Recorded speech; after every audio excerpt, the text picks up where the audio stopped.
नमस्कार, four sides TV में मैं आशुतोष आपका स्वागत करता हूं। आम आदमी पार्टी के नेताओं के दिन इन दिनों सही नहीं चल रहे हैं। ये देश के लिए चिंता का विषय है कि इलेक्शन कमीशन ऑफ इंडिया, जिसकी जिम्मेदारी है नॉन पार्टिजन होना, जिसकी जिम्मेदारी है फ्री एंड फेयर इलेक्शन करवाना, जिसकी जिम्मेदारी है लेवल प्लेइंग फील्ड देना, आज उस इलेक्शन कमीशन की न्यूट्रलिटी पर सवाल हमने देख लिया। दिल्ली सरकार में मंत्री आतिशी सिंह की मुश्किलें बढ़ सकती हैं। बीजेपी ज्वाइन न करने पर धमकी मिलने के आरोपों पर चुनाव आयोग ने संज्ञान लिया है और आतिशी को एक नोटिस भेजा है। आतिशी को इस नोटिस का सोमवार दोपहर 12 बजे तक जवाब देना होगा।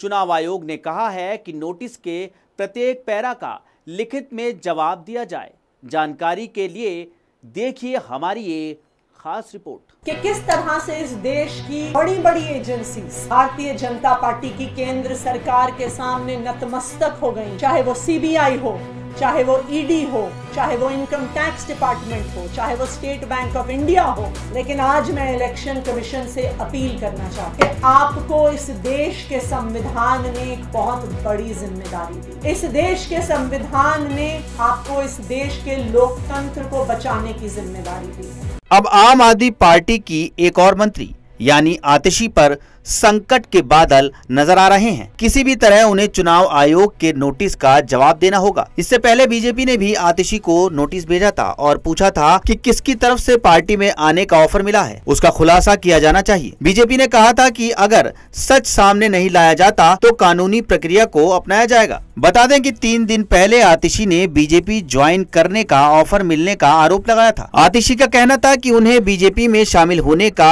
ऑफर मिला है और धमकी भी। उन्होंने दावा किया है कि अगले 2 महीने में आप के 4 नेताओं की गिरफ्तारी होने वाली है। आतिशी के मुताबिक उनके बाद सौरभ भारद्वाज को गिरफ्तार किया जाएगा, फिर दुर्गेश पाठक और राघव चड्ढा भी अरेस्ट होंगे। दिल्ली सरकार की मंत्री आतिशी सिंह ने 2 अप्रैल को एक प्रेस कॉन्फ्रेंस में कहा था, मेरे बहुत ही करीबी व्यक्ति के माध्यम से मुझे भारतीय जनता पार्टी ज्वाइन करने के लिए अप्रोच किया गया। मुझे कहा गया कि या तो मैं बीजेपी में शामिल हो जाऊं और अपना राजनीतिक करियर बचा लूं। अगर भाजपा ज्वाइन नहीं की तो आने वाले 1 महीने में मुझे अरेस्ट कर लिया जाएगा। उन्होंने कहा था कि अगले कुछ दिनों में आम आदमी पार्टी के कुछ और नेता को गिरफ्तार किया जा सकता है। आतिशी ने कहा, प्रधानमंत्री और बीजेपी ने अपना मन बना लिया है। वो आम आदमी पार्टी और उसके नेताओं को कुचलना चाहते हैं, खत्म करना चाहते हैं। आतिशी ने कहा था, आम आदमी पार्टी की सीनियर लीडरशिप हिरासत में है, लेकिन रविवार को रामलीला मैदान पर लाखों लोगों के आने और सड़क पर आम आदमी पार्टी के संघर्ष के बाद भाजपा आने वाले समय में हमारे 4 बड़े नेता को